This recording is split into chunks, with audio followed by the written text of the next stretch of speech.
Today, we're going to see why you should not rely on less lethal rounds to stop someone and why you always continue shooting to stop the threat. Hey, I have some body cam footage to look at today. I think it's a good example of why less lethal rounds, especially for civilians, are not a good choice. We'll kind of get into why I think that's important to point out, and then why you always do continue shooting to stop the threat. If you don't know me yet, my name is Caleb Lee. I am the #1 best-selling author of Concealed Carry 101, and I'm also the founder of Patriot Training Center, where we teach live gun training courses to people just like you who want to learn how to defend yourself and your loved ones. All right, we will. I'll go ahead and pull up this video here just to kind of give you some background about this. So this was an incident that happened in Sacramento, and according to the news reports that I saw, this is body cam footage that was released after this incident had happened. The city ultimately settled with the suspect's father for an amount of money. I can't find in the news stories why that happened or the reasons for that. However, there was a standoff on this bus. The suspect that came in the red shirt, as we'll see here in just a minute, he had a knife, and people felt threatened, and obviously they called the police. And then we're going to kind of skip ahead to where the police get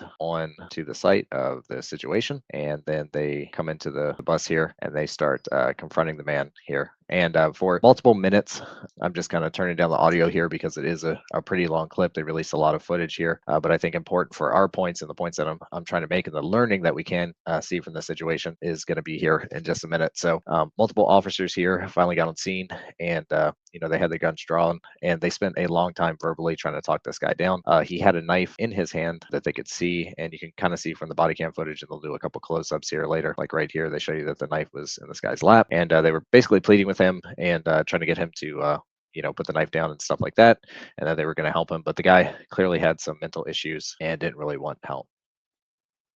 You can see the knife in his hand here. Very, very large knife, pretty close to the officers here during the standoff. Okay, so I'm going to go ahead and turn the audio up. What's your name? Lock off that door.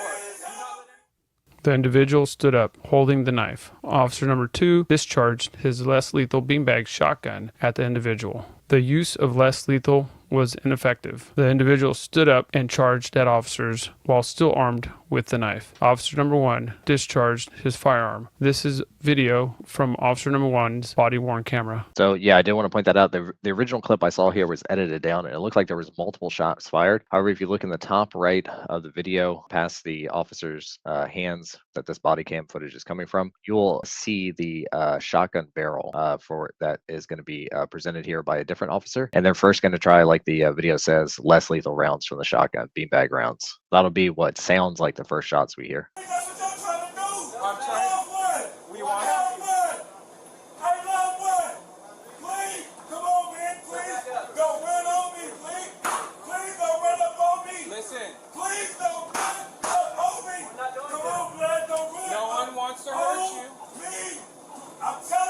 Drop the knife. Like that's what y'all gonna do.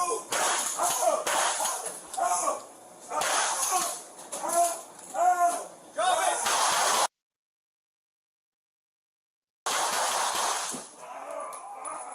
The individual stood up a second time, still holding the knife. Officer number 2 discharged his firearm. This video is from officer number 2's body-worn camera.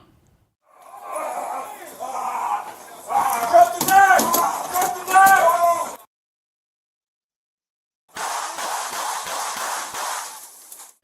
After officers discharged their firearms, they requested fire personnel a medical kit. And then it goes on to describe the aftermath there.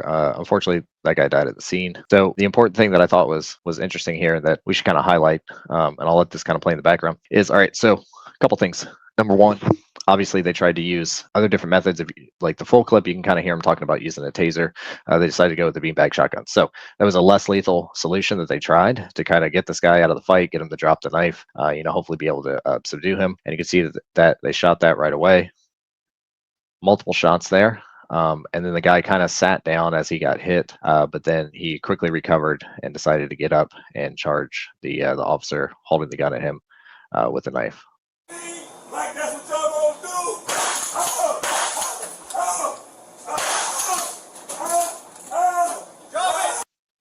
All right, so then it's at this point that the officer here with the body cam footage, he fires the shots. So less lethal didn't work, and that's an important point because I do have to bring this up because some people, we especially like there's a shotgun used in this instance, right? So you have all the way back to like I don't even know if it's like a myth, right? Like farmers like loading rock salt in their shotgun rounds, or people talking about putting like a different type of less lethal ammunition in a shotgun round, or candy cane loading, like different types of rounds for different threats, like less lethal to more lethal, all that. Well, when it comes to even with the police, but especially for citizen civilians like us that we're not carrying a gun as part of our job, anytime that you point a gun at somebody, you're stepping into that like deadly force use, right? So if you shoot them with less lethal, it's still going to be the same thing as shooting them with a regular projectile, right? So less lethal, number one, is probably not going to stop people. So you don't really gain any advantages there, and it's not seen in the eyes of the law as anything less lethal. That's still lethal force being used, and it's an unreliable method of stopping people. So I bring that up not just about like shotguns, but now there's also like not guns, but like gun-looking tools, devices, gimmicks is really what I would call them. And they fire like pepper ball things, and they're sold to civilians as like something that you can carry, and it's a less lethal option to protect your life. But I don't think that's a very reliable or good idea, a winning strategy for carrying something to defend yourself. I think that if you're going to carry something to shoot somebody with, it should probably be just a regular gun, right? And then secondarily to that, if we play this now, when the guy charges him, now the officer actually shoots him. So I think I counted 5 shots there, and of course that guy went down first. But the point here is that we talked about this in our classes. Basically you have timers and switches, right? So like a shot to the brainstem is going to be a switch that shuts somebody off pretty much immediately, but everything else is a timer, and it can take a while for those rounds to take effect. So we see this here: the guy immediately dropped after his response to being shot. He decided to fall on the ground, but he was able to get back up under his own power and then came to the officers again. That's why the second officer continued to shoot.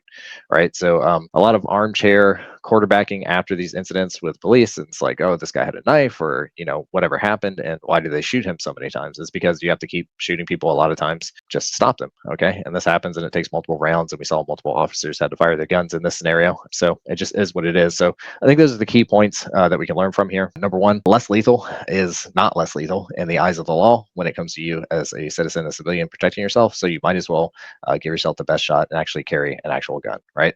And then if you are going to carry a gun, if you're going to take that responsibility, you have to understand that it's not like the movies where a person gets hit with like one round of a handgun bullet and they fly through a window or something like that. The bad guys always go down. The good guy always shoots them in the first try, right? He always hits them in the right spot. That type of thing is not very accurate or realistic, according to what we've seen happen dozens and dozens of times in real life incidents like this, right? So you do have to shoot people sometimes more than once. You just continue to assess what's going on and make the choice whether you need to keep shooting, right? And then even after somebody has fallen, you can see here they can get back up under their own power. And really, if it's not hitting a brainstem or something like that, that's going to shut them down instantly. It's like I said, it's like a timer, right? So you're putting holes in somebody essentially, and from those holes there's blood loss, and when there is enough blood loss, then pressure drops enough so that somebody falls down, right? Their blood pressure goes to a certain level, and they can't continue pumping blood through their body, and then they collapse, right? But that can take a very long time. And then people are unpredictable, right? They can get back up and they can continue fighting. So don't always assume that the fight is over. Stay on your sights. Be ready to end it. Be ready to disengage. Just don't assume that it's over, right? So then that's where we saw his partner step in there and continue to deliver fire. So again, they tried to render aid after this, and according to the news story here, this guy passed away. There's a settlement with the city, but taking aside all that, the actual situation of what that happened, I think this is a great real life example, something that we can learn from about how these things actually happen, the reality of violence, the reality of stopping power when it comes to handguns. This is applicable to any caliber handgun, by the way. It does not matter if these cops are shooting 9mm, 40 Smith & Wesson, 45 ACP, or some new magical round that they invent. This is just the way that the human body works. Some people are stopped quickly, and some people just simply aren't. And of course, you do have things like drugs that could be involved and all that, but it's not really necessary for this type of thing. It's just simple physiology. So anyways, I thought those were some important takeaways for us as defenders of ourselves and our loved ones. Let me know what you think in the comments. And as always, if you're looking for realistic, evidence-based training, like training that's actually based on threats that you would encounter in real life, taking into account lessons like this that we see all the time, come check us out at patriottrainingcenter.com, and you can try one of our pistol, rifle, or shotgun courses, and I will see you in the next video.